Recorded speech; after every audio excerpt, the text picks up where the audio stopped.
2, 1. Cuadro rojo, 0.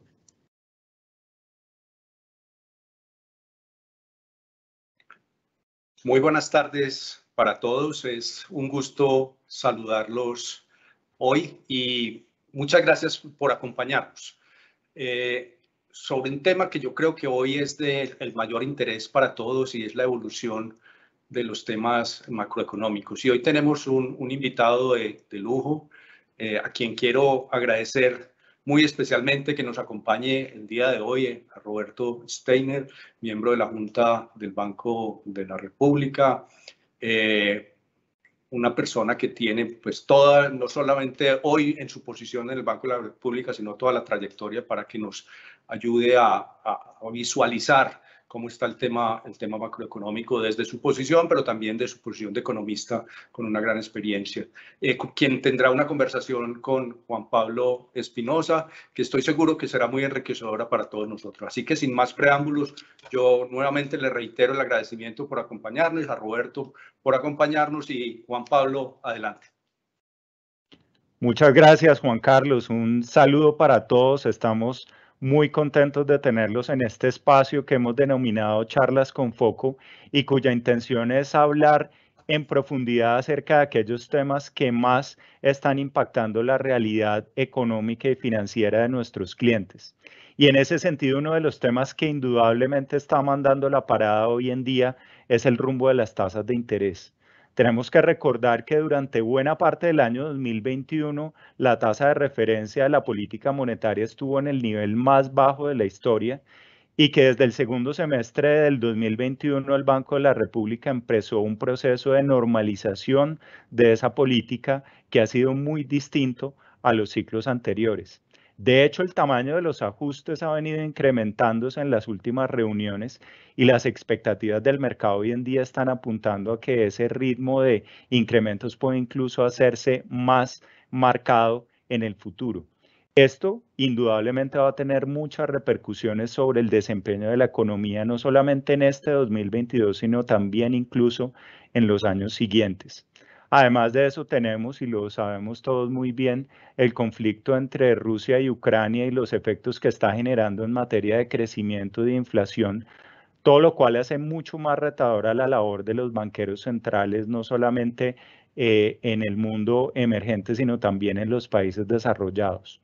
De modo que yo creo que para ayudarnos a entender esta realidad, como decía Juan Carlos, creo que no podíamos tener un mejor invitado en la tarde de hoy, Roberto Steiner. Y Roberto, entonces, una muy feliz tarde y muchas gracias por acompañarnos. Yo tal vez quisiera que empezáramos esta conversación dándoles o pidiéndole que nos compartiera su visión sobre cómo está empezando la economía colombiana el año 2022 en su concepto. Muchas gracias, Juan Carlos, Juan Pablo, a Bancolombia por invitarme a participar en estas charlas con Foco. Déjame empezar, Juan Pablo, por felicitarte a ti y a tu equipo por el reciente reconocimiento que les hizo Fedesarrollo y la Bolsa de Valores de Colombia como uno de los más distinguidos, si no el más distinguido grupo de investigaciones económicas en el sector financiero. Te felicito y me alegro mucho por ese éxito de ustedes. Muchas gracias. Como es usual, empiezo haciendo la salvedad de rigor, y es que todo lo que voy a decir en los próximos minutos lo hago a título personal. Ninguna de las opiniones que voy a esbozar reflejan la opinión del banco, ni mucho menos de su junta directiva. A tu pregunta de cómo arranca el año arrancó con unos retos importantes que emanan de una buena noticia, y es que el crecimiento económico ha venido siendo mucho más robusto de lo que se creía. Fíjate que por allá hace un año el equipo técnico del banco presagiaba un crecimiento para 2021 del orden de 4%, que era un crecimiento bastante modesto, sobre todo porque veníamos de un año terrible en 2020. Esa tasa de crecimiento nos fue sorprendiendo de manera muy positiva todo el año y nos sigue sorprendiendo hasta hace unos pocos días cuando el DANE revela la cifra final de crecimiento económico de 2021 que es superior a 10%. Entonces, si uno relieva la importancia del crecimiento económico medido por el PIB, pues la noticia es muy buena. Un crecimiento muy superior al que se esperaba, no solo por parte del equipo técnico del banco, sino por parte de todos los analistas, incluidos ustedes, a pesar del premio que se ganaron, también se quedaron cortos en su expectativa. Así es. Naturalmente, eso viene a un costo o tiene varias implicancias. Una es que genera unas preocupaciones en el frente externo, en el sentido de que el mayor crecimiento económico, sobre todo impulsado por la demanda interna, genera un desbalance en la cuenta corriente de la balanza de pagos que no es despreciable. Y cerró el año pasado en un nivel que es superior al 5% del Producto Interno Bruto. Sobre eso volveremos más adelante, pero esa es una inevitable consecuencia de un crecimiento económico jalonado por la demanda interna. Y la otra noticia, por supuesto que no es buena, es lo que ha venido pasando con la inflación y con las expectativas de inflación. Y aquí se han juntado una cantidad de factores. Uno, por supuesto, es el hecho de que una actividad económica mucho más robusta de lo que se esperaba, jalonada por la demanda doméstica, particularmente por el consumo de los hogares, naturalmente genera presiones al alza en los precios. Eso es lo tradicional. Pero en esta ocasión a eso se le ha sumado unos factores externos que nos han agarrado a todos por sorpresa en su magnitud, que son estas disrupciones en las cadenas globales de suministro que tienen la inflación elevada en todas partes del mundo, inflaciones que son el doble o el triple de las metas establecidas por los bancos centrales, incluido en países desarrollados. Entonces, digamos, hasta hace unos 15 o 20 días, yo diría la película era un crecimiento económico muy bueno, un desbalance externo que preocupa y unas presiones inflacionarias que naturalmente están en el centro de las preocupaciones del Banco Central. A eso súmale, pues, lo que ha pasado en las últimas 2 semanas con este desastre de la invasión rusa a Ucrania, que exacerba muchos de los problemas y creo que genera una vez más que sea la incertidumbre la palabra clave en cualquier conversación de perspectivas de mediano y corto plazo. La incertidumbre es otra vez la palabra clave. Aquí el conflicto tiene repercusiones en tal cantidad de dimensiones que hacer un balance a estas alturas es completamente prematuro y simplemente lo que obliga es a estar muy, muy atentos, casi que día a día, el minuto a minuto, de sus implicancias sobre cualquier cantidad de variables que afectan el devenir económico de nuestro país y, por supuesto, el accionar del Banco de la República. Roberto, yo quisiera justamente retomar en ese tema para decir algo que creo que estamos viviendo indudablemente épocas excepcionales en el mundo, casi que viviendo los titulares y viendo cómo todo lo que va pasando cada día, pues transforma el panorama en el que la economía se va desenvolviendo. Pero justamente uno de esos elementos, digamos, clave de todo lo que está pasando en el mundo es el aumento de los precios del petróleo. Nosotros publicamos al respecto una nota hace pocos días mostrando cómo eso que en teoría debería ser un factor, digamos, favorable para un país productor como Colombia, es un viento de hecho de cola que tiene una cantidad, digamos, de factores que se van dando simultáneamente que lo hacen un viento de cola, pero lleno de riesgos. Yo quisiera tal vez que conversáramos un poco acerca de eso, de cómo en esta realidad insospechada hace algunos días, estando con un petróleo ya hoy que supera incluso los $100 por barril, cómo queda la economía colombiana, digamos, ante ese evento sorpresivo. Sí, tienes razón. Lo que ya venía el mercado del petróleo apretándose antes de que sucediera este desastre en Ucrania. Hoy en día, pues los precios del petróleo superan con creces $100 Recordemos que hace un par de años había que pagar para que se llevara el petróleo. En buen romance, el precio del petróleo era negativo. El mundo ha cambiado de una manera inimaginable. Para Colombia, esto tiene implicaciones de diversos ángulos. El primero y directo es favorable. Somos un país exportador de petróleo y naturalmente los ingresos por exportaciones de Colombia se van a aumentar de manera importante si estos elevados precios se sostienen. Pero tiene problemas de diversa índole.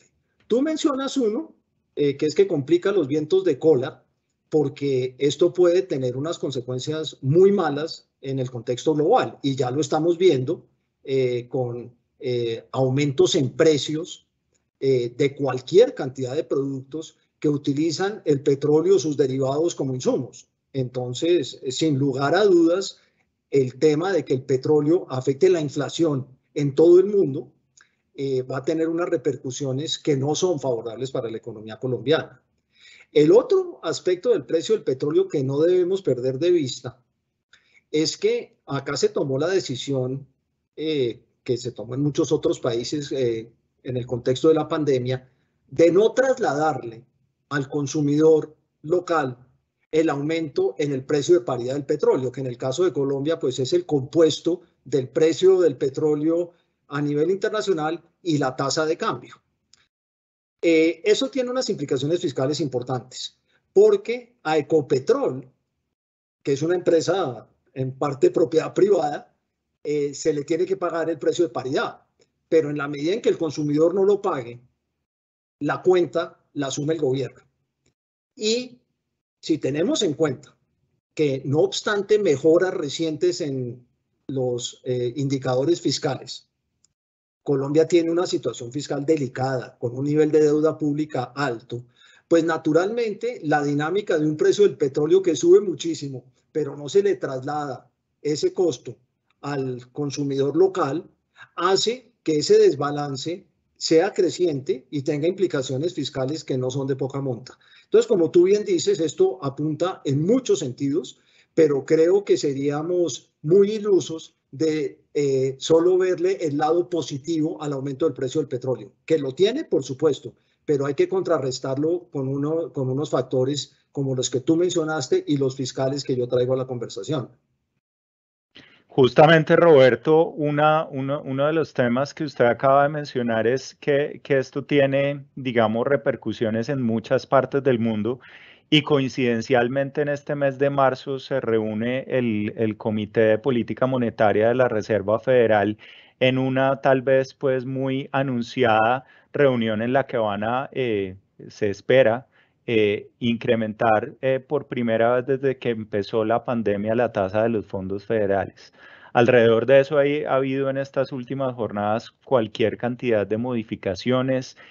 Antes del conflicto se esperaba que fuera un primer paso, digamos, de incremento de las tasas muy contundente. Eso ha venido mermándose con el paso de los días, pero parece, digamos, por las señales más recientes que ese paso indudablemente se va a dar. Un poco la pregunta en ese sentido, Roberto, que tengo es ¿cómo cree que estas decisiones de la Reserva Federal en medio de este panorama enrarecido que va a tener el mundo van a afectar a nuestra economía? Yo creo que esto ya está, el endurecimiento, el movimiento hacia la normalización de la política monetaria en Estados Unidos ya estaba cantado. No es una sorpresa y se va a dar. Lo que tú mencionas es correcto. Es posible que los eventos recientes en Ucrania cambien un poco el timing y los montos de los ajustes, pero el sentido del cambio en la política no tiene la menor duda. Y es que en Estados Unidos la inflación y las expectativas de inflación son muy altas. Y las expectativas de inflación a 2 años pareciera ya no ajustarse a la meta de 2% de la Reserva Federal, y eso es un motivo de mucha preocupación. De manera que yo creo que, como todo banco central, el de la Reserva Federal, se le ha complicado un poco la lectura de la situación a raíz de los eventos recientes. Pero el norte de la política creo que no ha cambiado, y es que naturalmente este año se va a dar un proceso de normalización de la política monetaria en los Estados Unidos, porque más allá de lo que esté pasando con el petróleo, más allá de lo que esté pasando con Ucrania, la verdad es que el desempleo en Estados Unidos es muy bajo, el mercado laboral ya está apretado y la inflación es muy alta. De manera que lo que va a hacer la Reserva Federal con absoluta seguridad es aumentar sus tasas de interés y dejar de incrementar su hoja de balance. Ahora, ¿lo va a hacer ahora al mismo ritmo que pensábamos hace 15 días? Probablemente no, pero el sentido de los cambios creo que es el mismo. Perfecto. Yo creo, Roberto, que uno podría quedarse todo el resto de la tarde hablando de los factores internacionales porque el mundo está avanzando a una velocidad y hay una cantidad de factores, pero pues yo creo que también es importante darle una mirada en esta conversación a lo que está pasando localmente y quiero tal vez pues empezar por uno de los datos tal vez más importantes que hemos recibido en los últimos días por parte del DANE y es el resultado de inflación de febrero, resultado que estuvo por encima de las expectativas de la mayoría de los analistas de mercado. En Bancolombia nosotros habíamos pronosticado que íbamos a estar cerrando el mes pasado sobre una lectura a 12 meses superior al 8%, cosa que efectivamente se dio. Ahí yo creo que a veces hay pronósticos que no quisiera que se materializaran y este precisamente fue uno de esos casos. Y llega esta noticia, digamos, como una manera de corroborar unas presiones de precios importantes. Yo tal vez quisiera en ese sentido que nos compartiera su opinión acerca de ese resultado, de cuáles son los elementos que hay detrás de esa cifra anualizada por encima del 8% que desde la perspectiva de las decisiones de la política monetaria tal vez sean más significativos. El dato de inflación ligeramente superior a 8% en términos anuales en febrero nos tomó por sorpresa a prácticamente todos y ciertamente me tomó por sorpresa a mí. Yo creo que es un dato más malo de lo que esperábamos y eso que esperábamos un dato elevado, pero fue incluso más elevado de lo que se esperaba. Viene dominado por la inflación de alimentos y por comidas fuera del hogar. Eso es un rubro que crece ya por el orden del 20%. Pero muy preocupante, Juan Pablo, es que también aumenta la inflación sin alimentos irregulados. Esa es una inflación que en términos anuales ya supera el 4%. Entonces aquí se empiezan a juntar varios factores. Uno, factores llamémoslos de oferta, que tiene que ver con disrupciones en las cadenas globales de suministros, en los precios de los contenedores, en fin. Factores de oferta vinculados a la dinámica colombiana tienen que ver con lo que sucedió con el paro, con lo que pasa en la agricultura, que si llueve, que si no llueve, que si llueve mucho, lo que le pasa a los alimentos. También, digamos, de oferta doméstica. Pero cuando ves que la inflación sin alimentos irregulados ya supera el 4%, evidentemente el factor que entra a jugar un rol importante en todo esto es el crecimiento de la demanda. Sin lugar a dudas, un determinante clave de la evolución reciente de la inflación, y por ahí empecé, es el lado malo de la noticia buena, y es que la demanda viene creciendo a unos ritmos muy, muy altos. El consumo de los hogares creció el año pasado por encima de 20%. Todos los rubros de consumo privado están hoy por encima del nivel de antes de la pandemia. Entonces, cuando tú tienes una demanda tan dinámica, pues inevitablemente parte de eso se va a trasladar a mayores precios. Entonces, acá se juntan problemas de oferta globales, problemas de oferta locales y los más tradicionales vinculados a una demanda doméstica muy dinámica. Se juntaron todos para producir un resultado de inflación que es preocupante y es particularmente preocupante porque se empieza a trasladar a las expectativas de inflación. Ahora, no ayuda en todo esto, pero tú no me has hecho la pregunta sobre esto, probablemente hablaremos más adelante, la decisión que se tomó respecto del aumento del salario mínimo, que es otro factor, no es el que domina, ni mucho menos, pero es otro factor que viene a esta confluencia de elementos, todos apuntando a una dinámica de los precios mucho más desfavorable de lo que teníamos previsto hace unos pocos meses, con eventuales implicaciones, por supuesto, sobre los derroteros de la política monetaria. Sí, justamente, Roberto, digamos uno cuando conversa con clientes del sector real, un poco el mensaje que recibe es, han estado muchos productores dentro del país asumiendo un aumento de los costos muy importante, y tal vez el incremento del salario mínimo en un monto de 2 dígitos, pues fue de alguna manera el detonante para tomar esa decisión de trasladar una parte significativa de esos mayores costos al consumidor final. Y eso indudablemente pues es todavía, yo creo que muy pronto poder cuantificar cuál es el aporte efectivo de ese ajuste, pero indudablemente está ejerciendo un factor. Y al otro yo tal vez le sumaría, Roberto, es un poco algo que oí en alguna conversación previa que usted mencionaba, y es que en Colombia el efecto indexación sigue siendo todavía muy grande de cara entonces a eso, a ese componente inercial que viene, digamos, pegando con fuerza. ¿Qué podríamos esperar de la inflación en los siguientes meses? Mira, hacías alusión a los efectos de la política salarial sobre los costos y cómo los empresarios trasladan eso a los precios. Se han hecho ejercicios preliminares utilizando la matriz insumo-producto. Para no volverse muy técnico, el precio de un producto final es la suma de una cantidad de costos en el proceso de producción, y uno de esos costos es el costo de la mano de obra.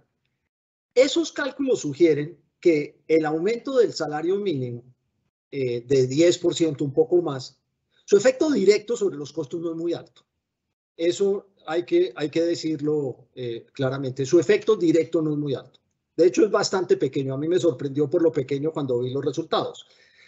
Pero lo que sí es grave y más preocupante es los efectos sobre la forma en que los empresarios y los agentes económicos conciben ahora el proceso de formación de precios. Quiero ser claro al respecto.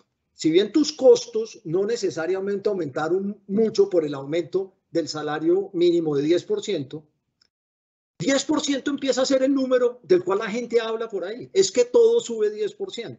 Y como todo sube 10%, pues yo subo lo mío 10%. El referente, que durante muchos años fue la meta de inflación del Banco de la República de 3%, empieza a perderse. Y eso sí es muy grave. Porque cuando el referente es mucho más alto de 3%, y no estoy diciendo que sea 10%, ni mucho menos, pero cuando empezamos a internalizar que son normales y plausibles ese tipo de aumentos, pues esos aumentos terminan materializándose. Fíjate una cosa, si uno descompone el índice de precios al consumidor en sus distintos componentes, ¿cuántos están indexados al salario mínimo o a la inflación del año anterior? Te da que el 60% de la canasta del IPC está indexada a uno o a otro o a ambos. Eso lo que quiere decir es que cuando la inflación del año pasado cierra alta, tienes un efecto de traslado de eso a la inflación futura, a las expectativas de inflación, y lo mismo sucede con el aumento del salario mínimo. Puede que en sí mismo no implique un aumento en costos, pero sí es el aumento referente para ajustes de precios que se van a dar a lo largo del año. Entonces, en países donde la indexación es importante, que es típico en Colombia y en países que tuvieron una larga tradición de inflaciones altas, esa inflación hace que se le complique mucho la vida a los bancos centrales, por supuesto, y nosotros en eso tenemos un escenario mucho más retador, que países como por ejemplo los Estados Unidos, donde las prácticas de inflación son mucho menos prevalecientes, llevan muchísimos años con tasas de inflación mucho más bajas, tienen un mercado laboral mucho más flexible. Entonces, los malos resultados que se pueden dar en un año en la inflación, por ejemplo, por problemas de oferta, pueden corregirse rápidamente en economías que no están indexadas, toman mucho más tiempo en corregirse en economías que tienen fenómenos de indexación tan prevalecientes como los colombianos. Fíjate tú que el producto del COVID y el desastre económico que fue el año 2020, la inflación en 2020 cerró muy, muy baja. Eso ayudó a la inflación de 2021 porque muchos precios al principio de 2021 fueron ajustados con la inflación baja de 2020. Bueno, este año tenemos exactamente la otra cara de la moneda. Cerramos con una inflación alta en 2022, hubo un aumento muy alto del salario mínimo y naturalmente eso afecta los mecanismos de formación de precios más adelante. Entonces, tremendamente retador y explica en parte por qué estos números de inflación recientes nos han sorprendido a todos al alza. Pues ese comentario, Roberto, me hace pensar en una cosa y es que cuando estamos viendo las expectativas de inflación, pues es inevitable, es un, digamos, fenómeno comportamental. Yo creo que se ha estudiado mucho por parte del Banco de la República de cómo esos resultados recientes de la inflación pues condicionan de alguna manera la expectativa acerca del desempeño futuro de la inflación. Entonces, si uno mira, digamos, por ejemplo, los indicadores extraídos del mercado financiero, lo que se encuentra es que normalmente después de estas sorpresas como las que tuvimos en febrero, pues el mercado reacciona inmediatamente al alza en términos de sus expectativas, no solo de corto plazo, sino incluso también a plazos superiores. Y por eso nosotros los analistas, Roberto, todo el tiempo estamos con calculadora en mano jugando un poco a la tarea, digamos, de poder tomar todas esas medidas y al final del día determinar cuál es de esos movimientos, lógicamente, señal y cuál es ruido, pero sobre todo para las decisiones del Banco Central, ver cuál de esos movimientos o qué componente de esas expectativas es relevante. Entonces yo quisiera tal vez que nos pudiera dar un poco su opinión con respecto a eso. Cuando estamos viendo hoy por hoy las expectativas de inflación entre toda la gama de posibles mediciones, tal vez a cuál de esos indicadores deberíamos estar hoy en día poniéndole más atención. Bueno, esa es la pregunta del millón. Yo creo que tenemos que pararle bolas a todos, pero infortunadamente pasamos por coyunturas en que no todas apuntan en el mismo sentido, y esta es una de ellas. Las expectativas, no importa cómo las medidas, puede ser por encuestas o las implícitas en instrumentos financieros, sugieren que la inflación cerraría 2022 por encima de la meta del Banco de la República, pero probablemente cerraría 2023 muy cerca de la meta del banco. Entonces, de acuerdo a las encuestas, uno diría, en los horizontes razonables de pronóstico, las expectativas de inflación, aunque han venido aumentando y ya se ubican por encima de la meta del 3% del Banco de la República, están razonablemente bien ancladas. O sea, en las encuestas estamos viendo expectativas de inflación para cierre de 2023 de 3.5%. ¿Sería mejor que fuera 3%? Por supuesto. Pero 3.5% tampoco es un número para quedar perplejos. Las expectativas en instrumentos financieros muestran una dinámica un poco más preocupante, particularmente a un año. Las expectativas de inflación a un año serían más altas si uno las mide por los rendimientos implícitos al comparar instrumentos indexados con instrumentos no indexados. Pero de nuevo, las expectativas a plazos más largos empiezan a aproximarse a 4%. Pero fíjate una cosa, estamos hablando de que la inflación hoy en día es 8%. Cuando la inflación es 8% y las expectativas a plazos razonables están entre 3,5% y 4%, creo que debemos mirar esto con cierto optimismo. Nos gustaría que esas expectativas fuesen 3%, pero es que estamos hablando de una inflación de 8%. El último registro de inflación es 8%. Las expectativas de inflación no superan el 4%. Esto nos pone en un escenario que no es totalmente distinto del de 2017, cuando de nuevo subió la inflación, unos problemas de transporte, choques de oferta que dispararon la inflación, sobre todo de alimentos. La inflación llegó a 8 o 9%. Las expectativas de inflación nunca superaron el 4%, pero sí llegaron a 4%. Entonces, miremos las cosas también con razonable calma. Las expectativas están subiendo, es motivo de preocupación. Algunos indicadores suben más que otros, pero las expectativas de inflación a horizontes razonables son mucho más bajas que la inflación. Yo creo que eso habla razonablemente bien de la credibilidad del Banco Central y de la credibilidad de la meta que estableció el Banco Central. El punto de fondo, y probablemente me voy a adelantar a la pregunta que me vas a hacer y no te pienso contestar, es bueno, la inflación va a llegar a 4%, pero no por obra del Espíritu Santo. Algo pensará la gente que va a hacer el Banco Central para llevar la inflación nuevamente a niveles más parecidos a la meta. Por supuesto, no creo que debamos ser tan ingenuos de creer que la lectura de que la expectativa de inflación a 2 años es 4%, pero eso va a suceder por obra y gracia del Espíritu Santo. Obviamente no creo que esa sea la lectura que se pueda hacer. Perfecto. Roberto, yo quiero ahora que pasemos un poco cambiando de tercio para tratar un poco de también redondear todos los temas que hay alrededor de las decisiones de política monetaria, que hablemos un poco de crecimiento. Y es particular que después de un crecimiento excepcional como el que tuvimos en 2021, uno de golpe se sienta como el asistente a una fiesta que estuvo buenísimo, mucho mejor de lo esperado, pero viene el día siguiente y el día siguiente puede perfectamente conducir a un guayabo muy fuerte o a que por el contrario la fiesta pueda continuar. Un poquito esta analogía la traigo a colación para que de pronto nos comparta su perspectiva sobre qué tipo de, digamos, aterrizaje después de ese resultado del 2021 vamos a tener en este año para la economía colombiana en términos de crecimiento de la actividad productiva.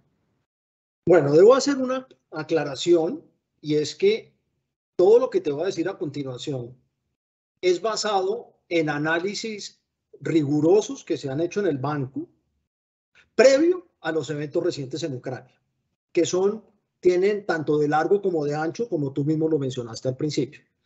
Y te agradezco que hagas la pregunta porque tal vez se me olvidó mencionarlo al principio. Cuando tú me decías, bueno, ¿cómo está la economía?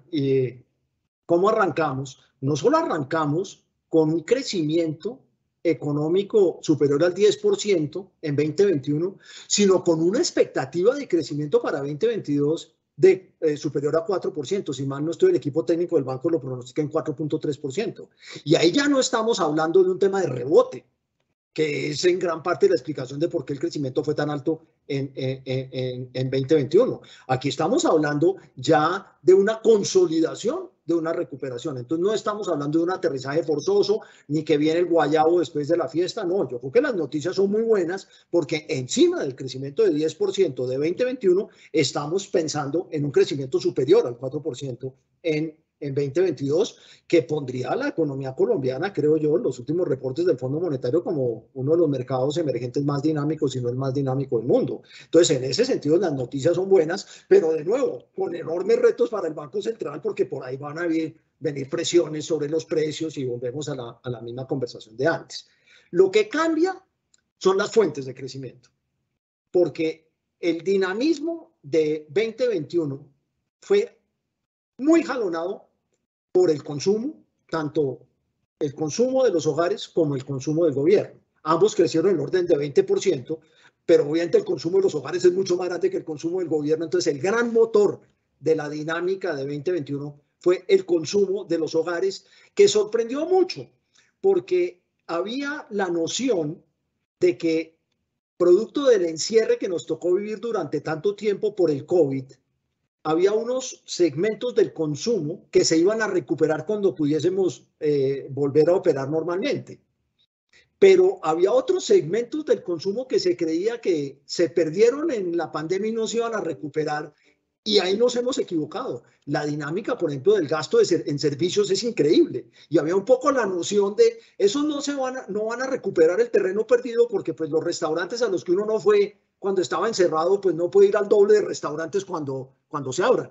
No conozco la minucia de las cifras, pero el gasto de los hogares, tanto en bienes de consumo duradero como en bienes de consumo semidurable, como en servicios, crecieron muchísimo en 2021. El consumo del gobierno también. La dinámica para 2022 es diferente y se espera una recuperación importante de la inversión. La inversión no se recuperó en 2021, pero aquí hay que también, y tal vez tú tengas cifras al respecto también que apoyen lo que voy a decir, fue muy afectado por el sector de la construcción, tanto privada como de obras civiles, pero la inversión, por ejemplo, en la industria manufacturera tuvo un comportamiento bastante más aceptable en 2021, que se debe consolidar en 2022, año en el que se espera que la inversión en el sector de la construcción, tanto pública como privada, tenga una dinámica mucho más favorable que la del año pasado. Entonces, este año tendríamos un crecimiento más balanceado y más jalonado por la inversión y, sin lugar a dudas, por una recuperación de la demanda externa a partir del aumento significativo de los términos de intercambio, fundamentalmente petróleo, pero también carbón, café y otros. De manera que te agradezco la pregunta, porque lo he debido mencionar desde un principio. No solo 2021 fue muy bueno, sino por lo menos sin factorizar todavía el efecto de la guerra en Ucrania, la perspectiva para 2022 también era muy buena. Ahora, si factorizamos, contemplamos el efecto de la guerra en Ucrania, pues no sé cómo vaya a cambiar esa lectura, porque como tú mismo lo has dicho, hay elementos a favor, elementos en contra que complican la lectura, y no me quisiera anticipar a dar planteamientos muy precisos al respecto sin haber mirado esto con el suficiente detalle y con acceso a la información más relevante. Roberto, en ese sentido y teniendo en cuenta, haciendo pues la salvedad de que todo esto fue, digamos, en principio medido y anticipado antes de los acontecimientos de las últimas semanas, en esa perspectiva de un buen crecimiento de la economía colombiana, ¿cómo ve usted el estado actual de nuestra economía en relación con la brecha de productos? ¿Ya habremos cerrado la brecha negativa que se abrió durante la pandemia, o todavía le quedará algún espacio a la economía para llegar hasta ese nivel potencial? Esa es una excelente pregunta. El Banco Central se fija mucho en la brecha del producto. Es central para los bancos que hacen esquema de inflación objetivo. El problema es que la brecha del producto no es observable. Tenemos que estimarla, porque nosotros observamos la demanda, la medimos razonablemente bien, pero la oferta potencial simplemente la podemos estimar. ¿Qué le ha pasado al producto potencial a partir de la pandemia? Yo creo que todavía no tenemos información precisa al respecto. Y hay la suspicacia de que probablemente el producto potencial se redujo porque hubo una destrucción de capital producto de la pandemia, tanto de capital físico como de capital humano. Eso sugeriría que probablemente el producto potencial bajó, pero no nos apresuremos a decir eso y digamos, no sabemos qué le ha pasado al producto potencial, dejémoslo quieto. Lo que sí sabemos es que la demanda ha aumentado un montón, y el equipo técnico del banco estima que, aunque no es observable, casi con absoluta seguridad, la brecha del producto ya se ha cerrado. Y si no se ha cerrado, es inminente que se va a cerrar.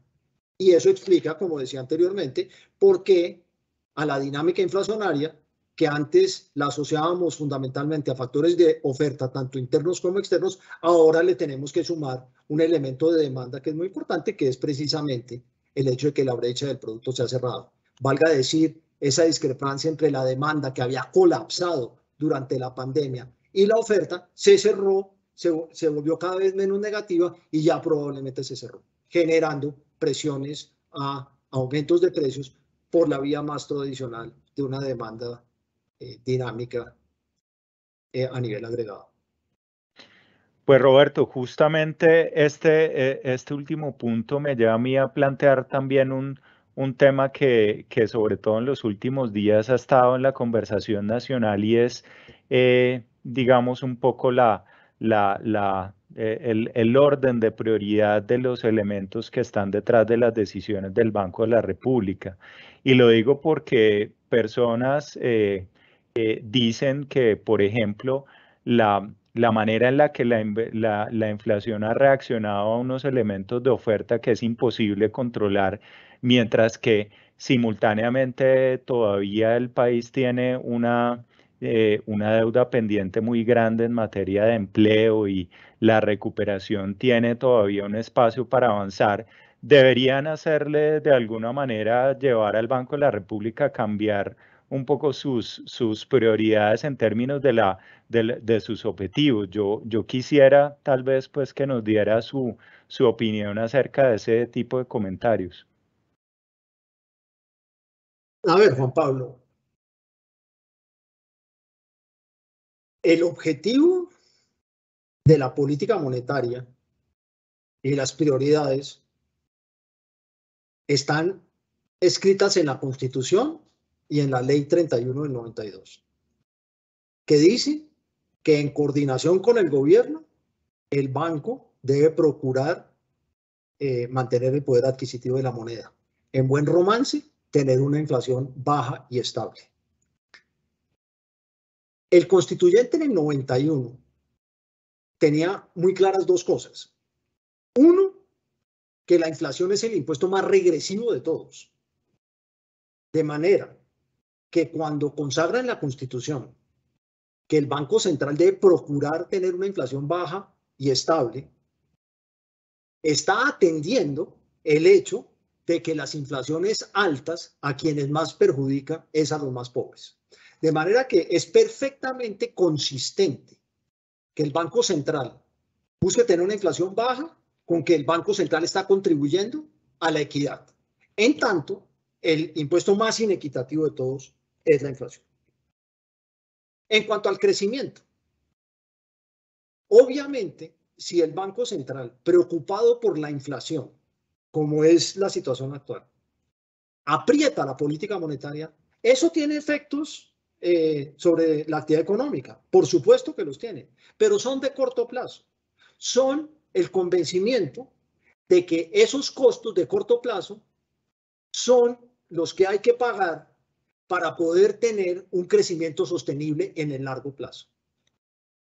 Los mandatos de los bancos centrales y la forma en que están constituidos los bancos centrales y los directorios de los bancos centrales nos permite mirar ese dilema entre inflación y crecimiento en una perspectiva de largo plazo, no en una perspectiva del próximo trimestre. Obviamente, una política monetaria restrictiva en este momento tiene efectos sobre la actividad económica en los próximos trimestres, pero es lo que garantiza la estabilidad en el mediano y largo plazo, que es el horizonte que precisamente tiene un Banco Central independiente, que es muy distinto de un Banco Central manejado por un gobierno que obviamente tiene un horizonte de planeación de mucho más corto plazo, mucho más asociado al ciclo político. De manera que aquí no hay contradicciones. Nosotros, al preocuparnos por la inflación, estamos preocupándonos por la equidad y por crear las condiciones para crecimientos económicos sostenibles. No es nuestro afán no es el crecimiento del PIB en el próximo trimestre.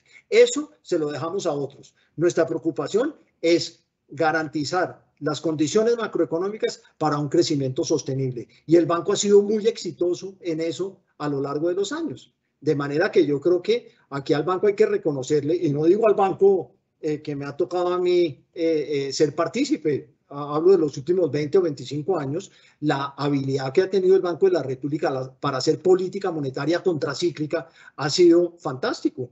Prueba de ello, pues, lo que se logró hacer en 2020 y en 2021 de tener unas tasas de interés históricamente muy bajas para sostener la reactivación económica. Hoy en día estamos en un ciclo distinto de la política monetaria, pero siempre de cara a asegurar una inflación baja y estable, como nos lo manda la Constitución, para crear condiciones económicas de crecimiento sostenible. Entonces, las contradicciones que se mencionan allá afuera creo que no son precisas y creo que es importante aclararlas.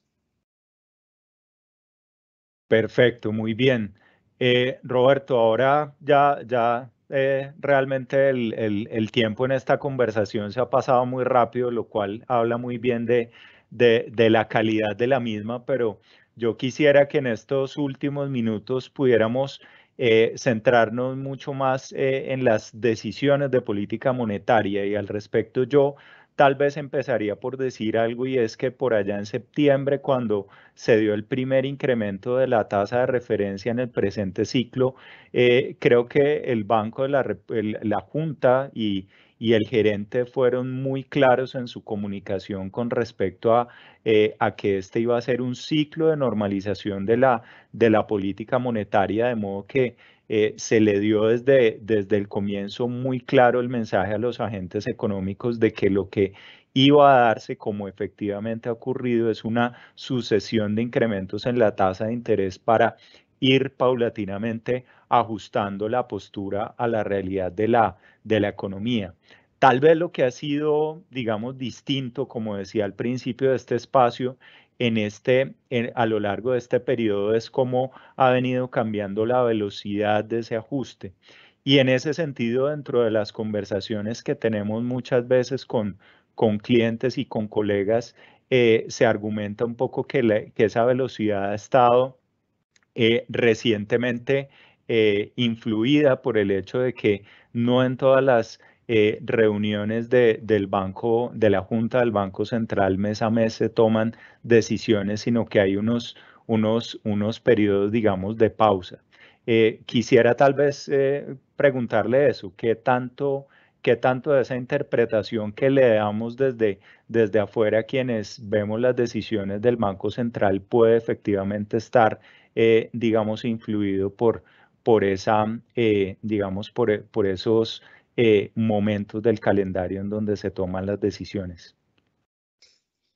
No sé, supongo que si tuviésemos reuniones de política monetaria todos los meses, pues probablemente los aumentos mes a mes serían menores que cuando tenemos reuniones de política monetaria 2 meses sí, 1 mes no. Seguramente eso es cierto.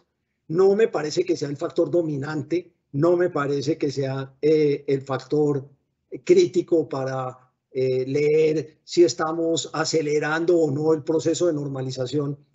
Seguramente es un elemento que tiene algún rol en la explicación.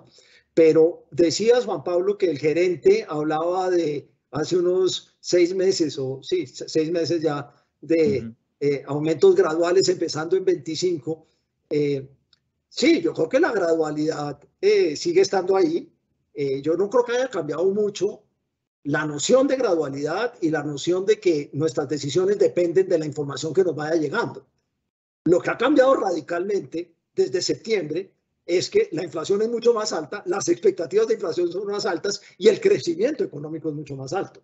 Entonces, lo que se entendía por normalización en septiembre no necesariamente es lo mismo que se puede entender por normalización en este momento.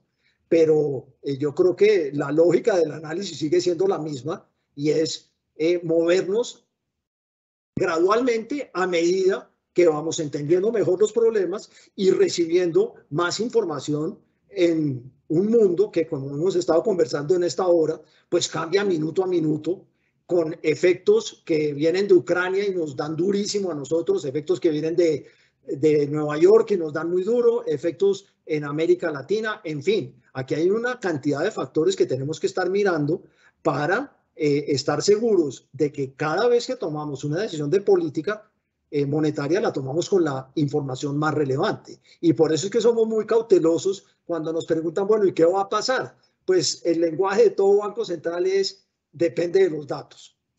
Y los datos todavía están evolucionan continuamente, y cuando nos reunamos la próxima vez, haremos las evaluaciones que nos corresponde y tomaremos las decisiones que nos correspondan. En un contexto, repito, en que comparado a hace 6 meses, pues variables fundamentales obviamente han cambiado. Perfecto.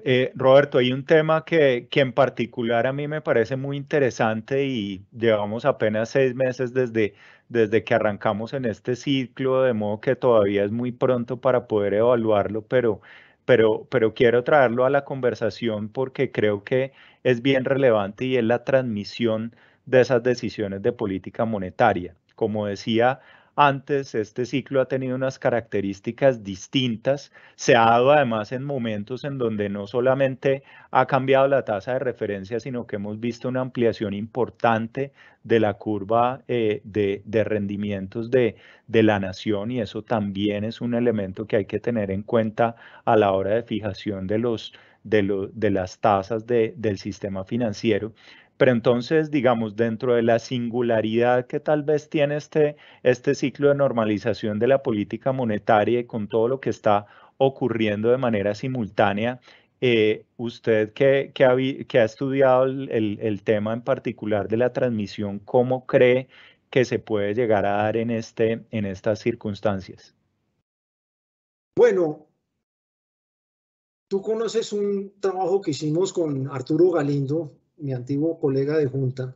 Lo hemos actualizado recientemente, y es la primera fase del proceso de transmisión, y es cómo cambian las tasas de interés cuando cambian en el mercado, tasas de captación, tasas de colocación, cuando cambia la tasa de política monetaria. Esa es la primera etapa, pero los efectos sobre la economía en su conjunto tienen que ver con algo que va mucho más allá de eso, y es qué le pasa al crédito. Y lo que hemos visto es una normalización del crédito de consumo sobre todo, pero también de la cartera comercial, en un contexto en que las tasas de interés de política que fija el Banco de la República se han transmitido en esencia de la misma manera que en ciclos anteriores a las tasas más relevantes. Hay tasas de interés que responden poco a las tasas de interés de política monetaria. Eso es cierto en anteriores ciclos, y en este, por ejemplo, la tasa del microcrédito. La tasa del microcrédito tiene una dinámica que no se puede explicar a partir de las decisiones de política monetaria del Banco Central. No así las tasas de interés de la mayor parte de la cartera de consumo y de la cartera comercial, que tienden a reflejar, a veces con rezago, a veces anticipándose, las decisiones del Banco Central. En esta ocasión lo que cambió un poco, pero es una cuestión, digamos, bastante detalle específico, pero no me parece que esté denotando dinámicas fundamentales diferentes, es que hubo algunas tasas de interés de captación de los intermediarios financieros o de crédito de los intermediarios financieros que empezaron a subir antes de que el Banco Central subiera la tasa de interés. Entonces, cuando empieza a subir la tasa de interés del Banco Central, parece que esa transmisión fuera de más del 100%, pero esa es una cuestión observable en los datos durante un periodo de tiempo relativamente corto. Al final, ese aumento de esas tasas de interés que se dio antes de que el Banco de la República subiera las tasas de interés, estaba con seguridad recogiendo en parte la expectativa de que el banco iba a subir las tasas de interés. Entonces, no sé si he sido claro, pero para responder de tu pregunta, el ciclo de traspaso de las tasas de interés del Banco de la República a las tasas de captación y colocación del sistema financiero no parecieran diferenciarse mucho en este ciclo que en ciclos anteriores, incluido que hay una transmisión muy rara y muy difícil de entender, o una falta de transmisión a tasas de interés como por ejemplo las del microcrédito, pero el 95% del crédito del sistema financiero es de consumo o es comercial, y ahí lo que hemos encontrado es que pareciera ser que la transmisión de la tasa del banco a las tasas de créditos no es distinta a episodios anteriores. En ese sentido, hay una transmisión que es normal. Y muy interesante lo que le está pasando a la cantidad de crédito, porque uno diría, bueno, si se transmiten las tasas de interés, pero el crédito no está ahí, pues ¿qué importa? No, el crédito está recuperando una dinámica importante y de hecho, y ustedes allá en el banco lo deben tener muy claro, el crédito de consumo creciendo a unas tasas muy, muy elevadas que no veíamos hace rato. Y el crédito comercial también en los últimos registros, afortunadamente, mostrando una recuperación interesante. Muy bien, Roberto, pues ya estamos llegando al final de esta conversación y no podía dejar pasar la oportunidad para hablar de un tema que yo sé que para usted también es bien importante y que ya hemos visto pues recientemente anuncios que van en ese sentido de ya empezar a configurar esta nueva institucionalidad que hay alrededor de la regla fiscal en Colombia. Yo quisiera de pronto que nos diera un poco su percepción acerca de cómo ve usted, digamos, que quedó esa nueva versión de la regla fiscal en relación con las necesidades que tenía la regla anterior de ser cambiada y cómo estos anuncios ya de la conformación del comité autónomo, pues digamos, pueden hacia el futuro llevar a nuevamente retomar ese camino de la austeridad fiscal. No, yo creo que los cambios han sido fantásticos. No hay la menor duda. Creo que en la institucionalidad anterior, de la cual yo participé un breve periodo de tiempo antes de vincularme a la Junta del Banco de la República, tenía dos problemas. Uno es que la regla fiscal anterior se refería solo a los flujos y no hacía referencia a los stocks. Entonces, durante 10 años cumplimos con la regla fiscal en los flujos, pero la deuda se multiplicó por 2 como porcentaje del Producto Interno Bruto. Entonces, había un problema en la instrumentalización de la regla. Y tenemos una regla que se cumple en los flujos, pero en los stocks da unos resultados muy malos. Se requiere una regla que tenga un ancla en la deuda. Y la nueva regla produce eso. En ese sentido, la regla es muy superior a la que teníamos antes.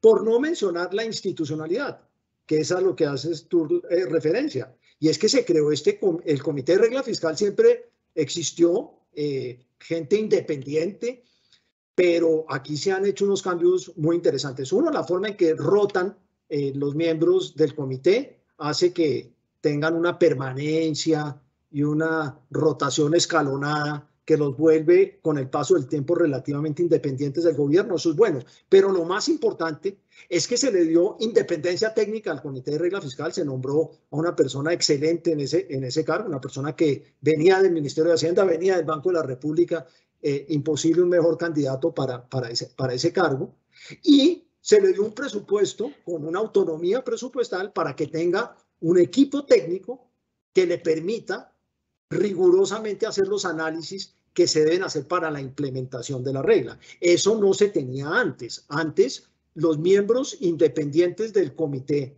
tenían que basar sus observaciones, sus sugerencias, con base en los reportes que se da al Ministerio de Hacienda, los técnicos del Ministerio de Hacienda, todos muy competentes, pero esa no es una buena institucionalidad. Uno quiere que el comité de la regla fiscal sea independiente y tenga un staff independiente que pueda hacer análisis independiente. Entonces, los cambios han sido muy, muy positivos, pero eso no quiere decir que no vengan retos. Y un reto muy importante es lo que está pasando con el precio del petróleo.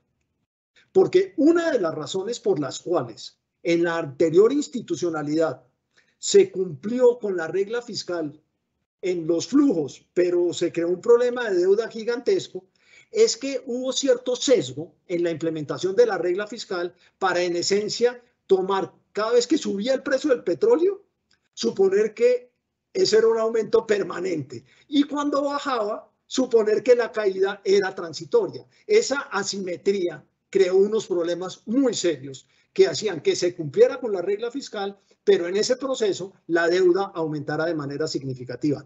Ese reto hoy lo tiene el Comité de Regla Fiscal, porque hoy el precio del petróleo está muy, muy alto y ojalá el equipo técnico que va a manejar estos asuntos tenga la claridad de que este aumento en el precio del petróleo tiene que considerarse de carácter coyuntural y por lo tanto este boom de los ingresos fiscales producto del aumento del precio del petróleo no se debe traducir en mayor gasto. Esto debe conducir a ahorros y a retirar deuda.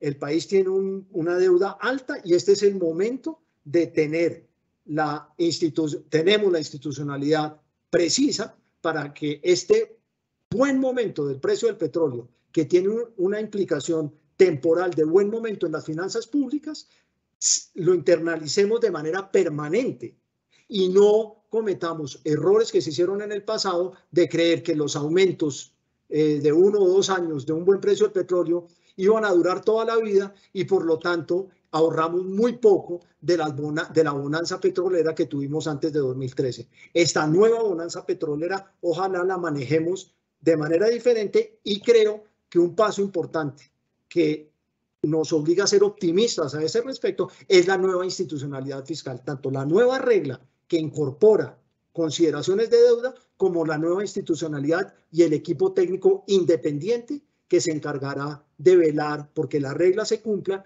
y que se adhiera a los mejores estándares que operan en otras partes del mundo y que, bueno, Colombia se demoró en incorporarlos, pero finalmente lo ha hecho y creo que es un motivo de celebración para todos nosotros. Muy bien, Roberto, pues con ese tema damos por concluido el espacio. De verdad que esta conversación fue muy enriquecedora y espero que así lo haya sido para todos los asistentes que nos acompañaron a lo largo de esta hora. Yo quisiera en nombre del Grupo Bancolombia de nuevo, Roberto, agradecerle por su tiempo, por su disposición, por todos los puntos que nos compartió, interesantísimos todos. Y bueno, espero que esta sea la primera de muchas conversaciones que podamos tener más adelante. Ojalá así sea, Juan Pablo. Muchísimas gracias por la invitación. A todos ustedes, muchas gracias por acompañarnos en esta charla con foco del mes de marzo y los esperamos en abril para seguir hablando de todos los temas que marcan la pauta de nuestra economía. Una feliz tarde.